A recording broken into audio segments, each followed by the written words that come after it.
You're listening to Superpower Curiosity with Dr. Richard Gillett, and I'm Molly Ruth, producer for the podcast. Season 1 of Superpower Curiosity is a deep dive into how to get beyond divisiveness and why we feel great when we do. To read all about this, check out Richard's recent book, It's a Freakin' Mess: How to Thrive in Divisive Times. And speaking of his book, listen in at the end of the episode for details on how to get it on sale, just in time for the holidays. This is a special episode of Superpower Curiosity, featuring a discussion between Richard and a very special guest. Here's Richard. Thank you, Molly. And now I'd like to introduce our guest for today's podcast, Lester Strong. For the first 25 years of his illustrious career, Lester was an award-winning TV journalist and executive in Atlanta, Charlotte, New York City, and Boston. In Boston, Lester became the daily news anchor for WHDH-TV. He also became the TV reporter on health, and for this, he was given the William A. Hinton Award by the Massachusetts Department of Public Health for, quotes, outstanding individuals who have significantly contributed to educating the public on health and medical issues. Lester also served as vice president of AARP Foundation's Experience Corps, a tutoring, mentoring program which serves 30,000 elementary school students annually who struggle with reading nationwide. Lester is now the executive director of the Peaceful Guardians Project, which serves as a communication and conflict resolution bridge between law enforcement and communities of color. Lester was the lead coordinator for the City of Kingston's Re-Envision Public Safety Task Force, as mandated by New York Governor Cuomo in the wake of the George Floyd killing in May 2020. And Lester also co-facilitates, I'm going to say it again, Lester also co-facilitates an anti-racism workshop in New York's Hudson Valley entitled How to Help Heal Racism in America. One of the things I admire about Lester is that he is focused on the humanity that lies within everyone, of every color, class, and political persuasion. Lester believes passionately that everyone, whatever their background, should have the benefit of enjoying self-esteem and self-respect.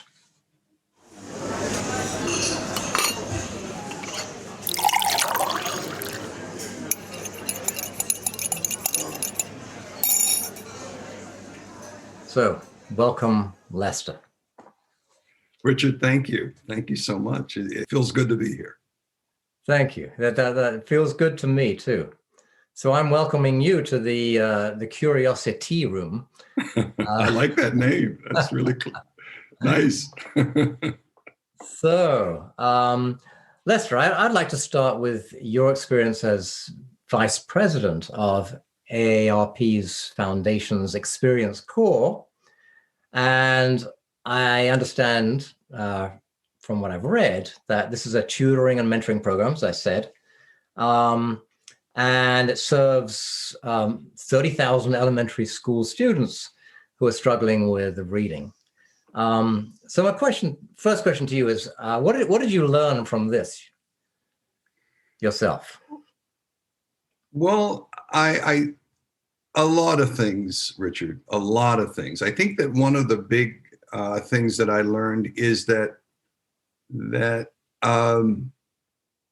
while intelligence is important and critical, and those supports to education are important, what is vital is a healthy sense of self, a healthy sense of worthiness for people. And my experience was that for many of these youngsters that we were working with, while they certainly had deficits, academic deficits, no question about that, what came with that deficit was this sense that maybe I'm not good enough anyway, that maybe I'm not capable of doing this.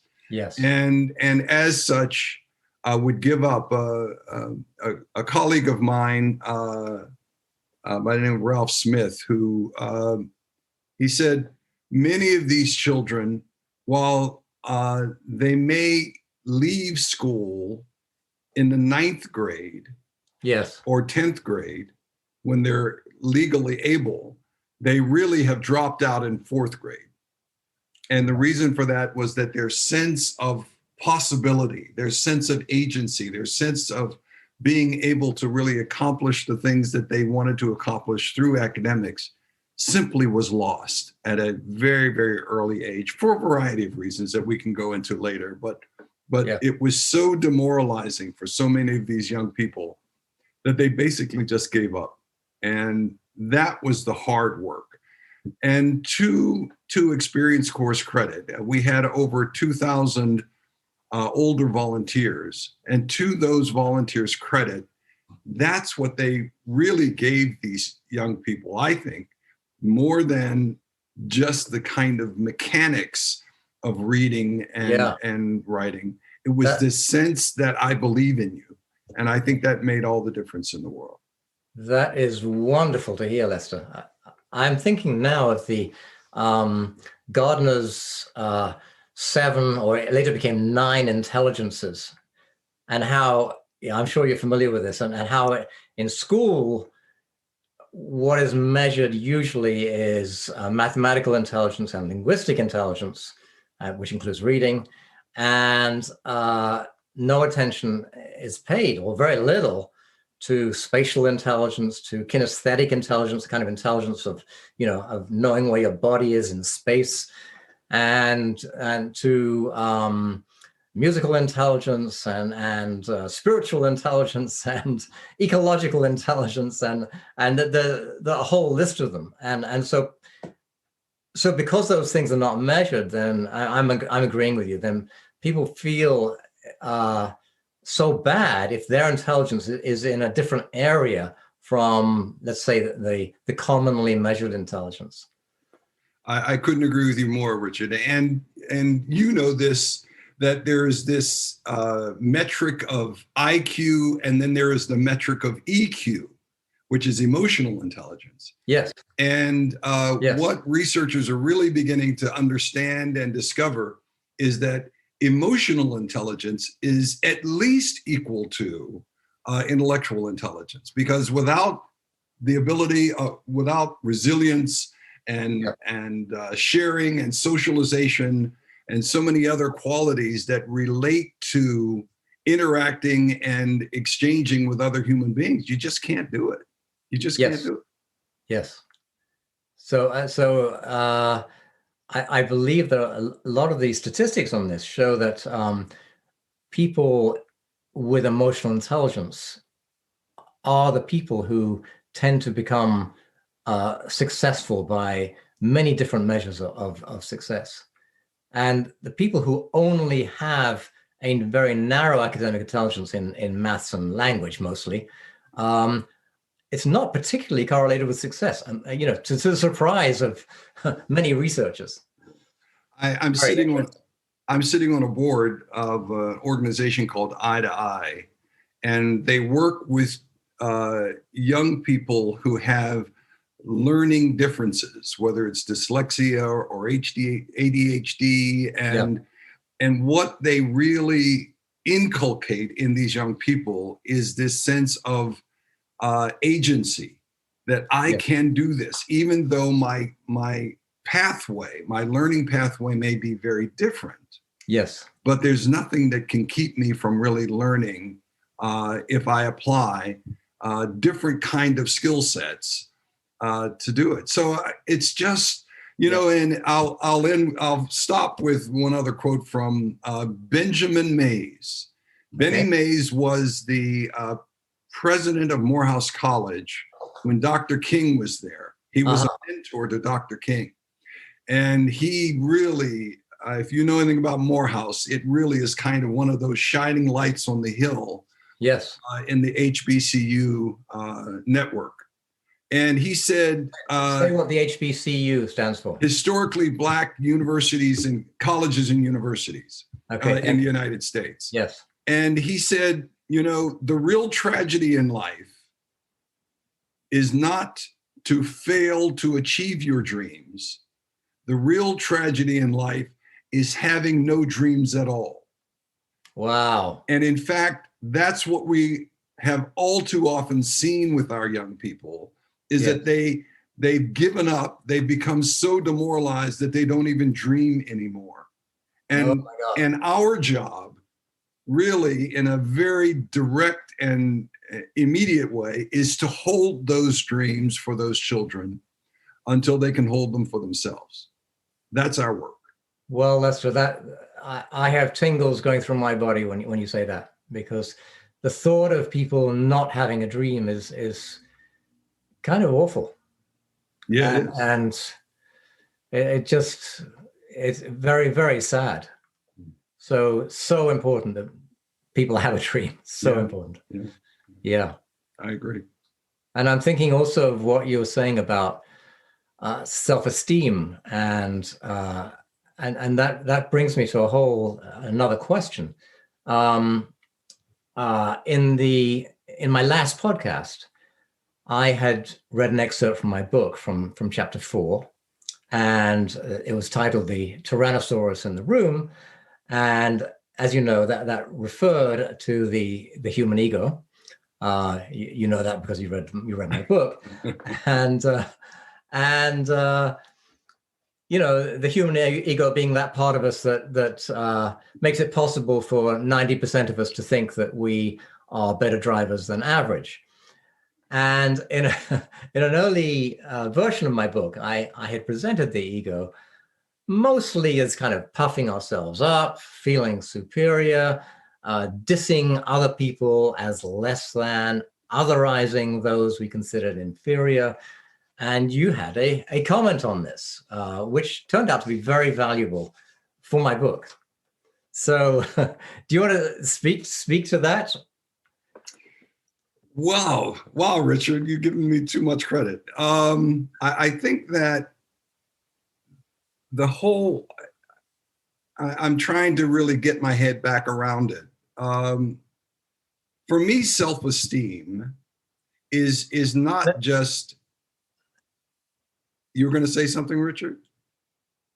No, I was going to say that the one of the things you said to me when you saw that chapter is that I'd been speaking of the ego as a stance of mostly superiority, and you said that you didn't disagree with that of course that's part of what the ego, and what you said was that where you struggle is that you didn't see any consideration for those whose how can I say it, normal ego development has been damaged by people and institutions that have made them and generations before them feel inferior. Yeah. And that was the point that really got through to me. Well, and again, I say you give me too much credit. I think that the one who really deserves credit for that is Nelson Mandela, who really said that it's not our inferiority that we're afraid of, it's our greatness. And what I took from that was that we are comfortable with being small. And what has happened is that for many of us, we kind of go along with this tyranny of low expectations. Yeah. And when teachers and others tell us that we can't accomplish, that what happens, unfortunately, is that we actually believe it. Yeah. And when we believe that, then there's nowhere to go. There's no opportunity, and there's no way to even try, because we don't feel that we are capable of that. And all of this is, of course, tied to identity. Certainly here in the United States, race is a a key factor. But it's not just race. No. It's, where we live. It's whether we're in the North or the South, or whether we have money or we don't have money. It's really how we wrap our sense of who we are. And when we wrap our sense of who we are with being less than, then, the ball game's over. Ball game's over. And as I said to you about the young people that we worked with, unfortunately, our hard work was helping them to understand and to appreciate that they are more than they thought they are. Yeah, that's wonderful. I'm going to return to the broader point of identity. And I just want to mention before that a quote that you sent me in response to the book that I'd sent you, and you sent me this quote from Dr. Martin Luther King's letter from Birmingham jail, and this is the quote. I'm going to read it right now.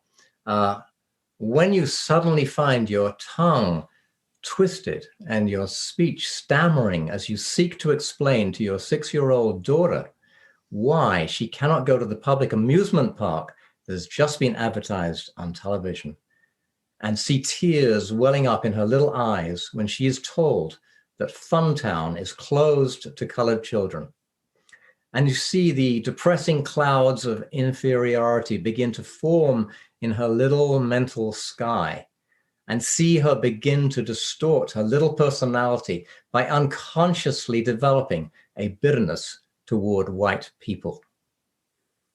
So you had sent me that, and I had actually read that about 20 years before, and it brought tears to my eyes then. And when you sent it to me, 20 years later, which is a few months ago, I brought tears to my eyes again. It is so moving and heartrending, It's the insidiousness of race and color in this country.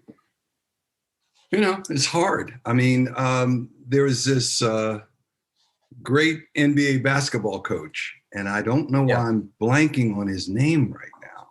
He's the coach of the Philadelphia 76ers right now. But, after the George Floyd shooting, he said, the real tragedy here is that most Black people love America, but America does not love us back. And that's been the sad elegy of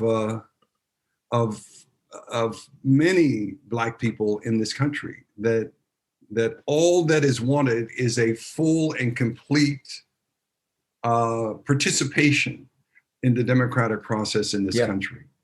And yet the systems that have been created in this country based on racism simply will not allow it. And Richard, you're putting me on a soapbox here. It's I want my white brothers and sisters to understand that it's not about calling them racist. It's not about that. Right. It is that we are living in a culture where it is impossible to not be impacted by racism. Yes.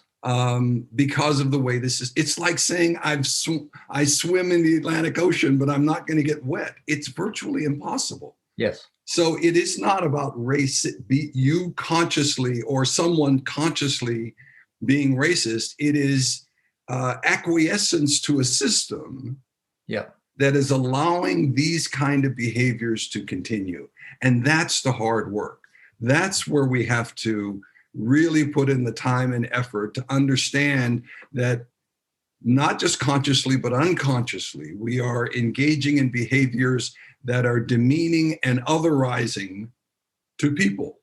Yeah. So it means that we have to then create an internal system, a system for ourselves that really enables us, no matter where we are, no matter what we're doing, to ensure that we are treating others with great love and respect and humanity. Because you cannot rely on the American external system to support that behavior. It simply is not there. Yes. So maybe I can go ahead. make a distinction here between these systemic changes that are needed and all the work of social justice to try and make that happen. And you and I and everybody knows this is a huge thing, and it's going to take time, and yet it's totally necessary. And then what you just mentioned is that each one of us individually can also make a change.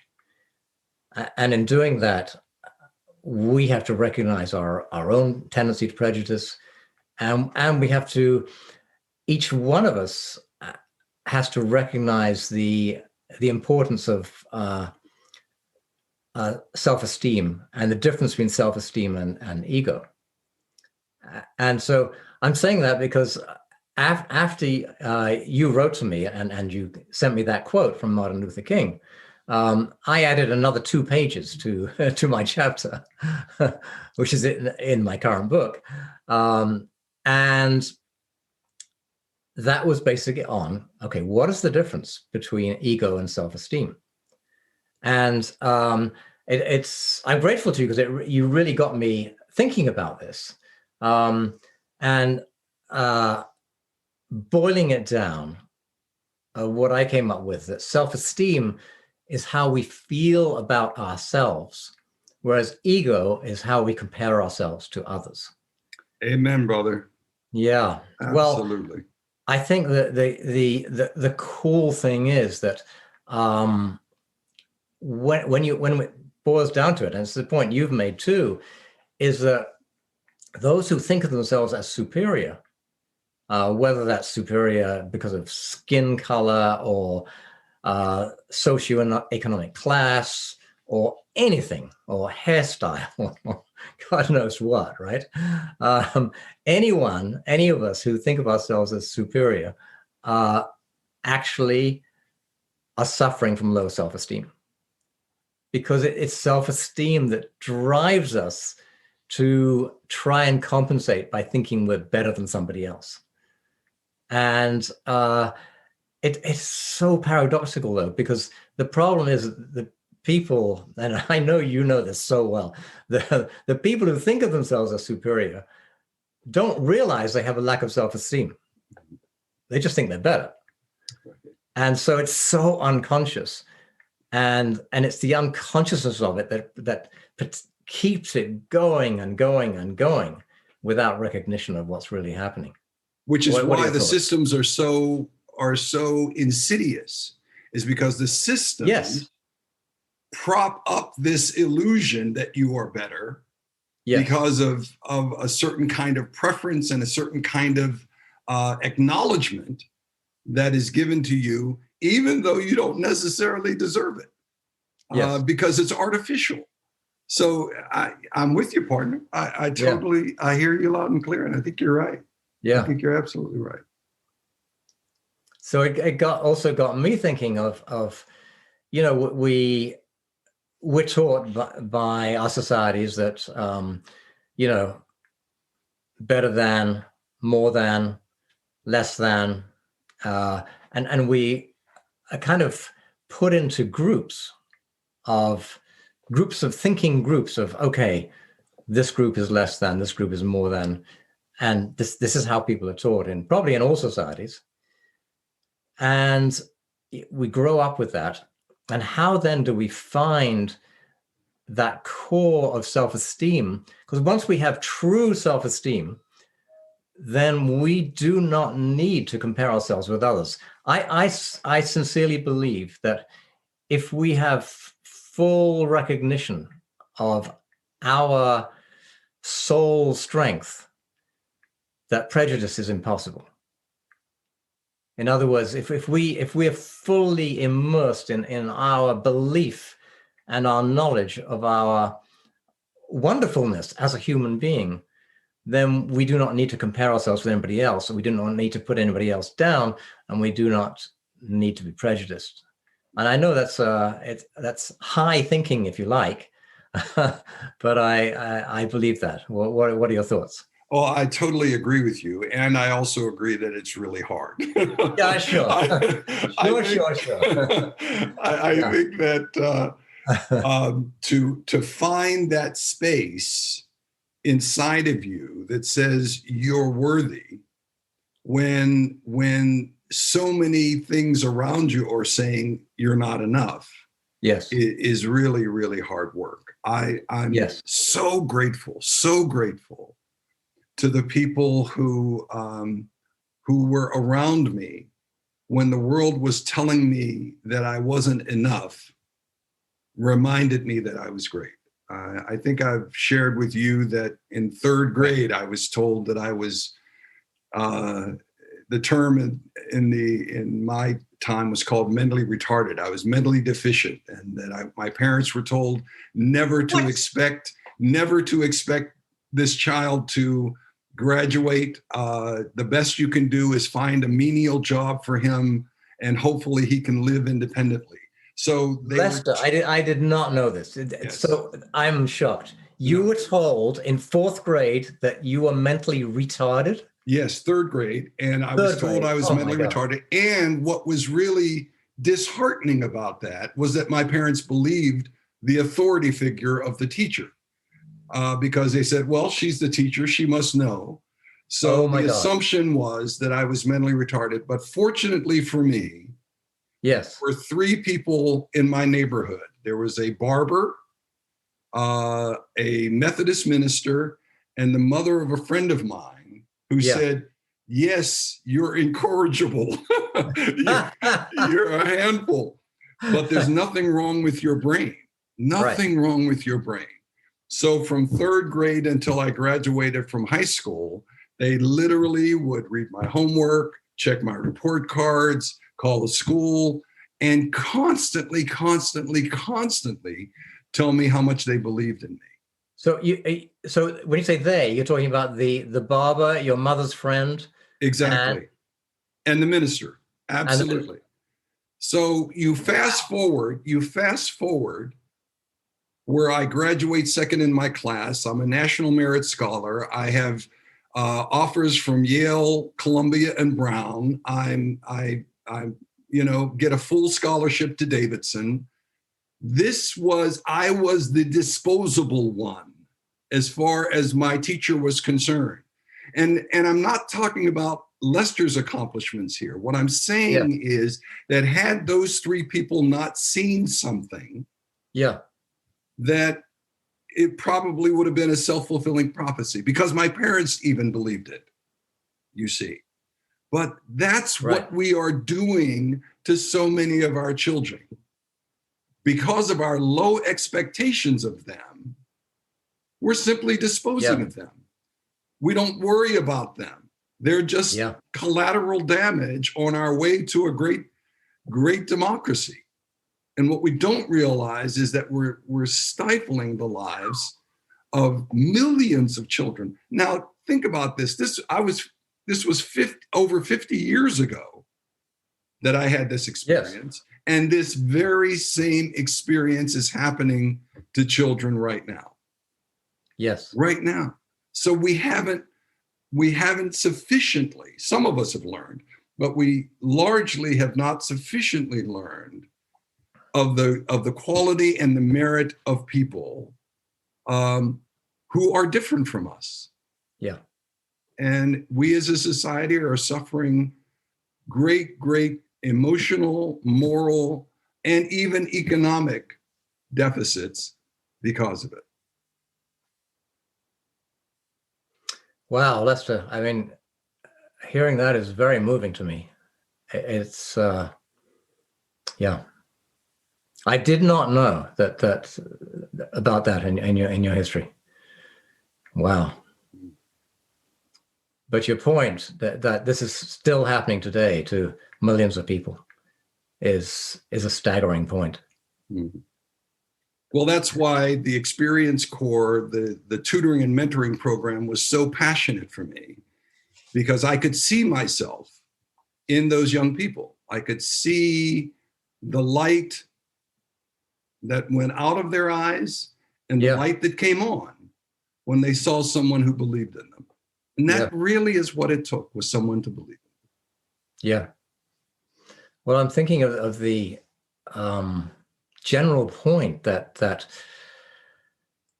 we get enticed into a make-believe world in which there are imaginary clubs of inferior and superior people. And it's all imaginary. Yeah. But it's very, very powerful. And I think that's your point. And most of us, we get taught that we're in these clubs, that this is who we are. This is our identity. And then when we believe we're in this club, this inferior club or this superior club, then it is very hard to get out of that. It really is. I'm taking your point here. It is not easy at all. It's easy to say, for me to say it right now, that we're in these clubs, but when you're actually in it, it is really hard to get out of it. And they're not all pretty clubs, that's for sure. They are certainly not. You know that I'm playing with an idea around belonging. And that's the whole point, is that we all want to belong. We all want to feel connected to some community or some person. And yet, if we are not connected to ourselves, if we don't have sufficient resources to understand, appreciate, and value just who we are by ourselves, then you'll never belong, because you're always looking, comparing, determining your value by someone else's comments or thoughts or judgments. So as long as we are doing that, we really don't belong, because we don't belong to ourselves. And we're simply ping-ponging between one tribe or one club after another. Frankly, I think that's what we're seeing in our country right now. Yes. Is that we're being forced to pick a side. Yes. And in being forced to pick that side, we're not always comfortable there, but we compromise and contort who we really are to fit into one of these clubs or one of these tribes. And it's killing us. It is actually killing us. Yes. For me, Richard, the antidote to that is what I call a values intention. Okay. Because, like I said, all of us, regardless of your color, have been conditioned by racism in America. We have. I think all of the research and the data really support that fact. So the question is, then how do you function in this culture and in this society in a humane way, in a way that is right and comfortable for you? And for that, I have what I call intentional values. And intentional values is, number one, intention, as you know very well, is really not how you want the world to be, but it's how you want to be in the world, how you choose to comport yourself in the world. It's Gandhi's be the change that you want to see in the world. So that's intention. And then the values, what I've done is that I've identified 3 values that for me should encompass any circumstance, any situation that I'm in. And that I should be able to call upon these values no matter what's happening. And those values are, number 1, unconditional love. Number 2 is patience. And number 3 is enthusiasm. Right. Unconditional love is almost an oxymoron, because you can't love unless it's unconditional. But a great teacher once told me that love has 3 essential components. 1 is wanting the best for someone, a willingness to make sacrifices in order to achieve the best for that someone and for yourself. And 3rd is to ask for nothing in return. Right. So to respond out of that place of unconditional love, I think, is critical in whatever situation I'm in. 2nd is patience. And with patience, I associate with compassion because it means I've got to listen. I've got to put myself in your shoes rather than reflexively simply responding to whatever you're saying, but actually take it in and understand it and appreciate it before I respond. And then third is enthusiasm. And I love this one because what it says is that I want to take that which brings me passion and joy, and I want to share it with other people. Right. Because that's really the greatest joy. And the greatest joy is to really share that which I love. So if I can do those three things, whether I'm talking to Richard Gillett on a podcast or whether I'm in a grocery store, then I literally am at peace with myself because I'm living the life that I want to live. And that's been my rudder through these amazing, tumultuous times that we're living in. Thank you, Lester. That leads me to a question with regard to, okay, let's say, and before I ask you this question, I know you have a lot of experience with this because you have been working with young people for a long time. Let's say you're with somebody who has a very low opinion of themselves and inculcated, as we talked about, by society, perhaps by family and so on. And how do you get them from that place where they are thinking lowly of themselves and maybe don't have a dream about life? How do you get them from there to a place of even wanting unconditional love, patience, and enthusiasm? Any thoughts about the steps to get from one to the other? Because of course, you know that I'm going to love your goal. I do. And the question is, how do we do it? Any thoughts? Yeah. Well, I think that I think the patience portion is really what leads in that situation. And that patience portion is really not telling, but asking. And it's about listening. It's about meeting people where they are. Yeah. And it's about not having any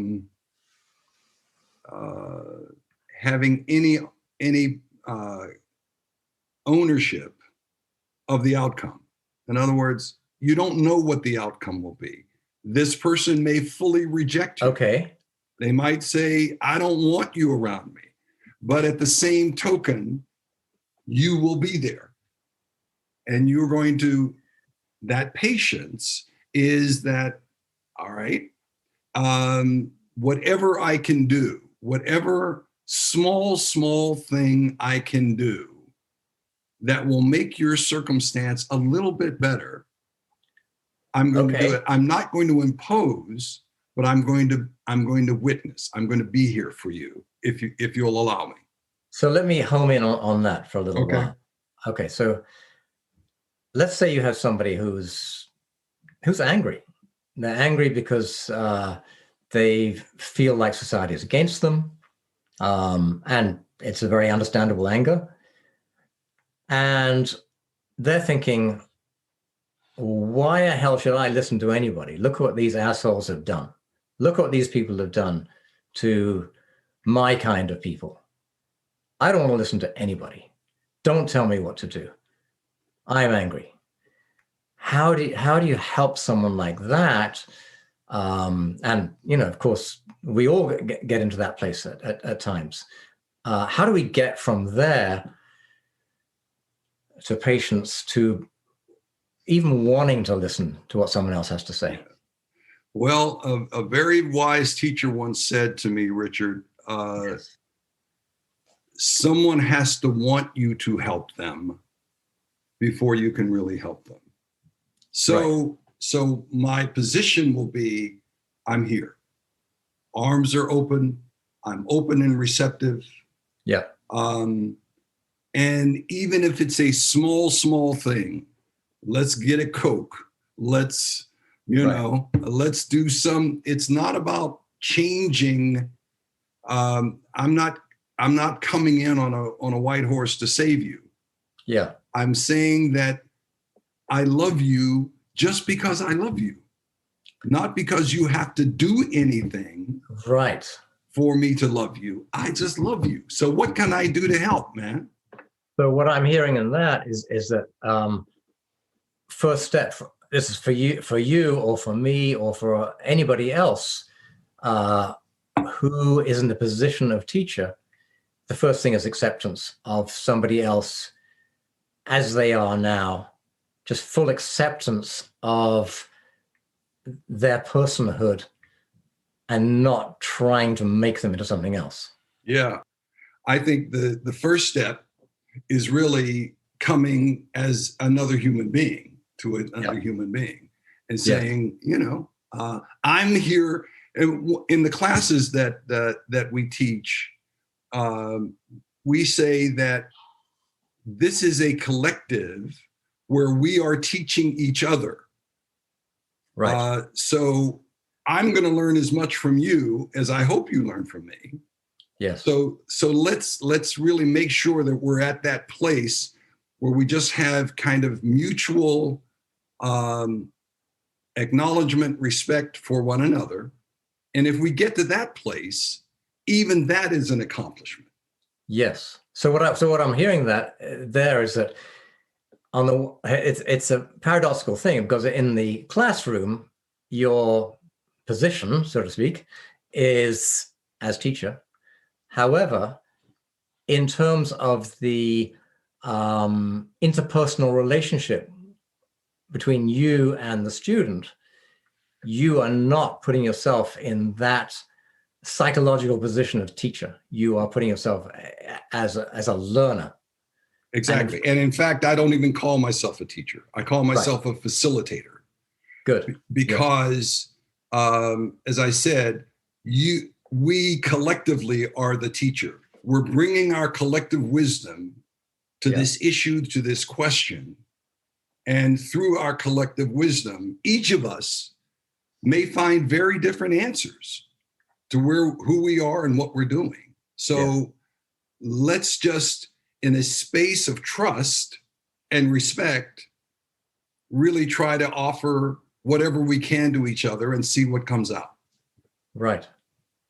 And that requires some humility. Absolutely.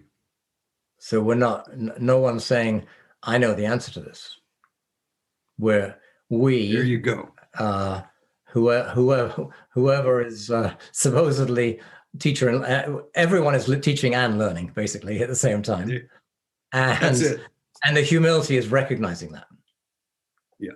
And what we do as facilitators is that we say, okay, so here's some really amazing data, or here's some really smart people who have studied this issue who say this. So we'll use that as grist for the conversation, but let's see where it takes us. So that's what we do.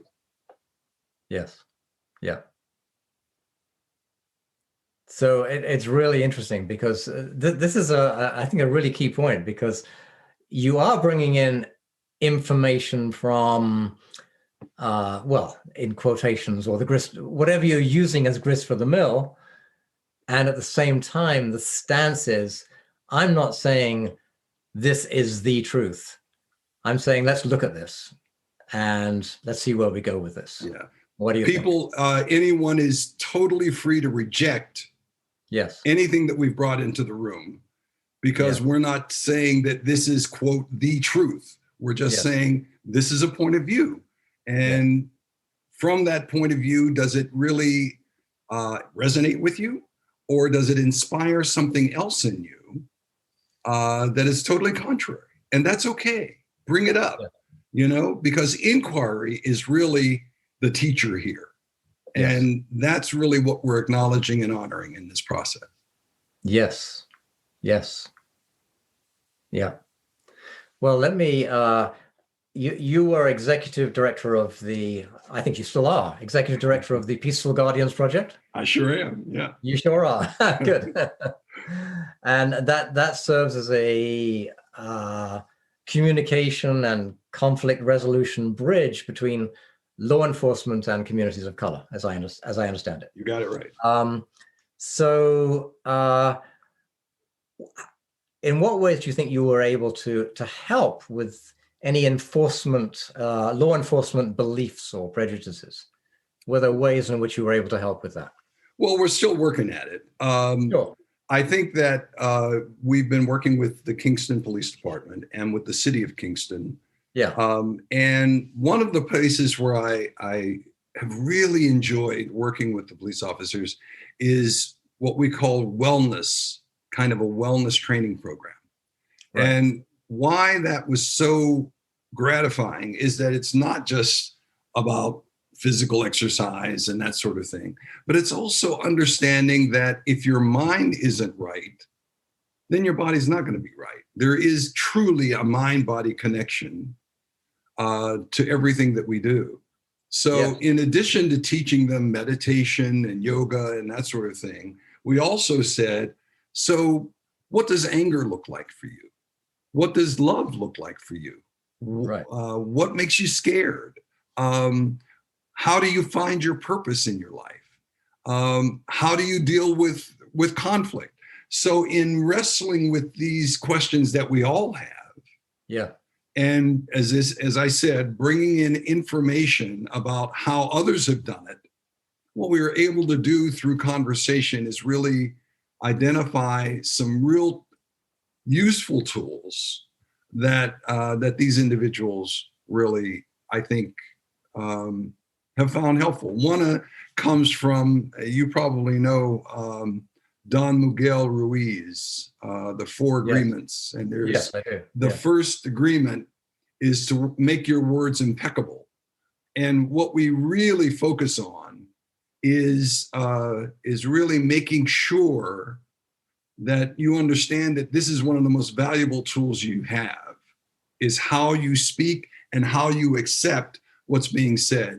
And what it did was give them very, very specific tools to then use in whatever situation. When they're on the street and somebody's screaming and hollering at them for whatever reason, because let's face it, police officers aren't the most welcome people in the neighborhood, especially when there's a problem, that they can process that. They have now tools to process that and then respond in a more useful way. So those are the kind of things that we've done that I'm really, really gratified about.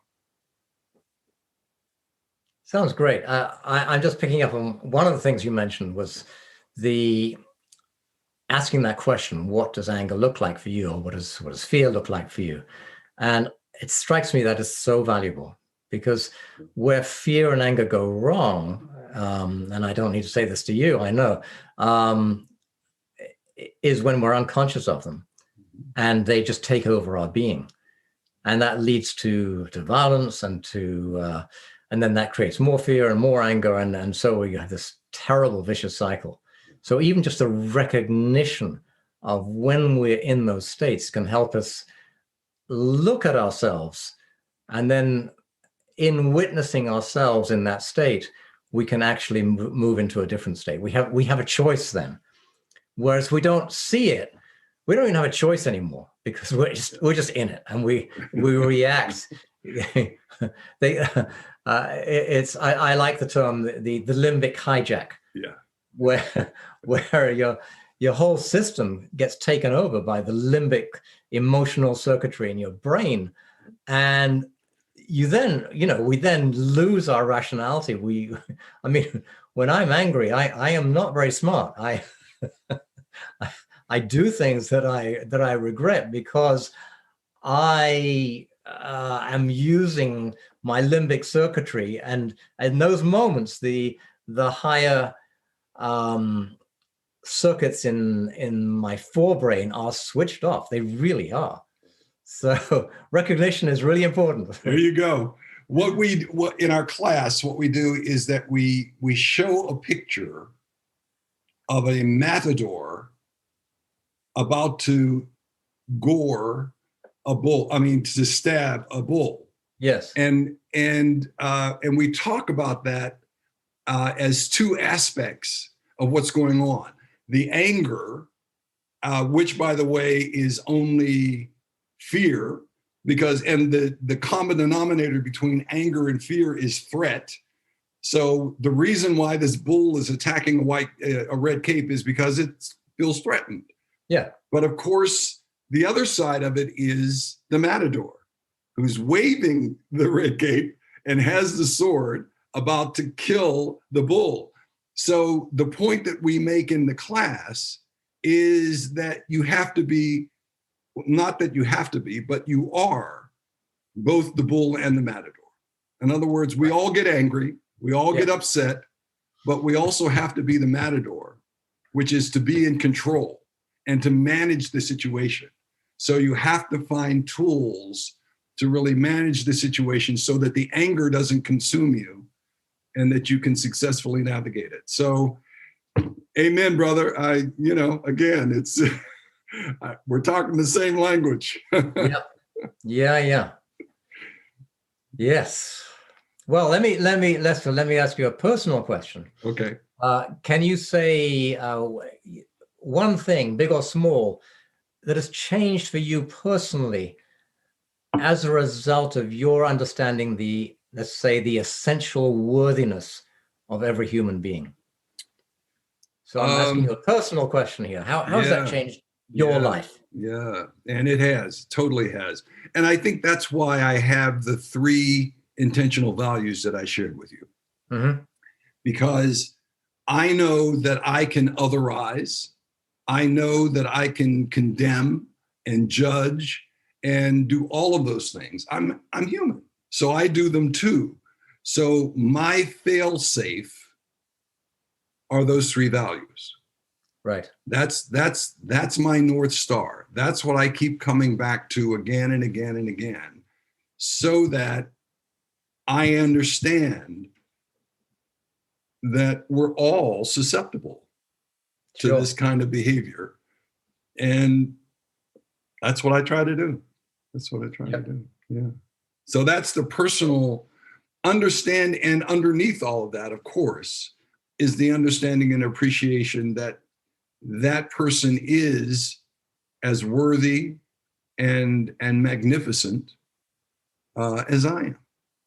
So that anything that, there's a great Iroquois expression that says that everything that you do radiates out 7 years.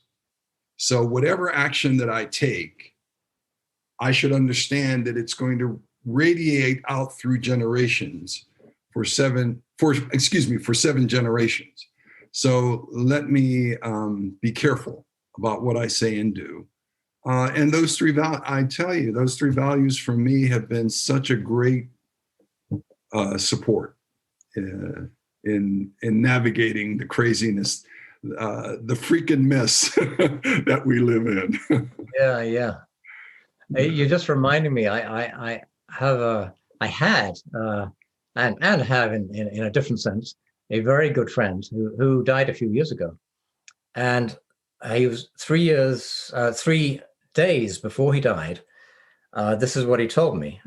He was dying of cancer, and he said, if a nurse comes to me and I scowl at her, she's going to carry that scowl and take it to other people, and it's going to spread.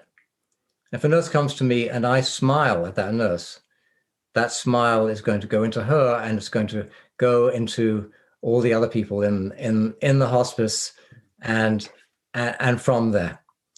And the fact that he said this 3 days before he died, where you'd say, and he was in pain, where you'd think, of course, he'd be scowling, it was very touching to me.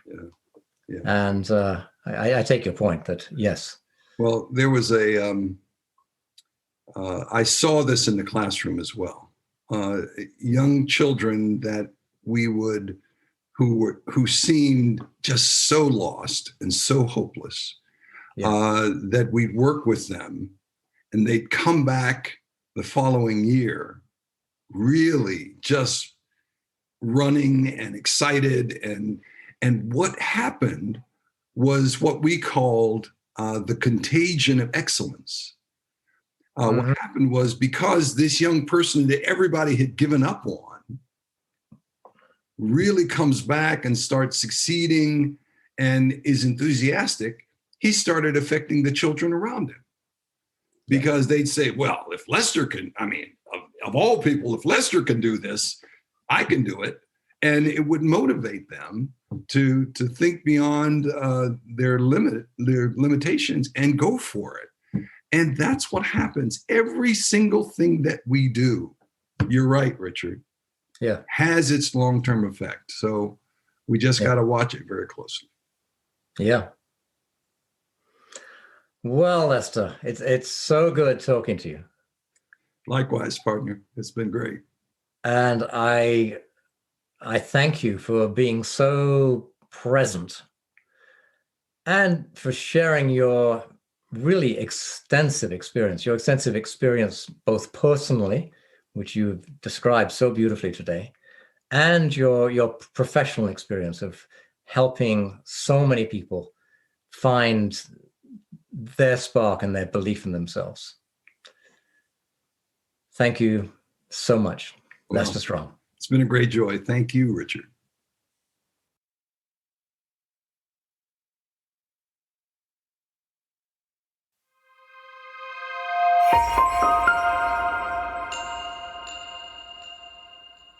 So glad you could join us in the CuriosiTea Room on this episode of Superpower Curiosity with Dr. Richard Gillett, featuring Lester Strong. As promised, here are the details on the book sale. Richard's book, It's a Frickin' Mess, is on sale for 40% off now through Sunday, December 5th, 2021. So, if you're looking for holiday gifts for friends and family, now is a great time to pick up some copies and share the message of peace of mind in these divisive times. If you're local to upstate New York, you can stop by the RT store or the Hurleyville General Store to pick up your discounted copy. Otherwise, you can get the same discount worldwide on Amazon, including the ebook version. And did I mention it's 40% off? Yeah, okay. For details, there's a link to itsafrickinmess.com in the show notes.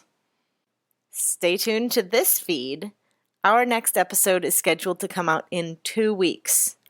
Protect yourself from divisive influence in the media. Till next time, stay curious.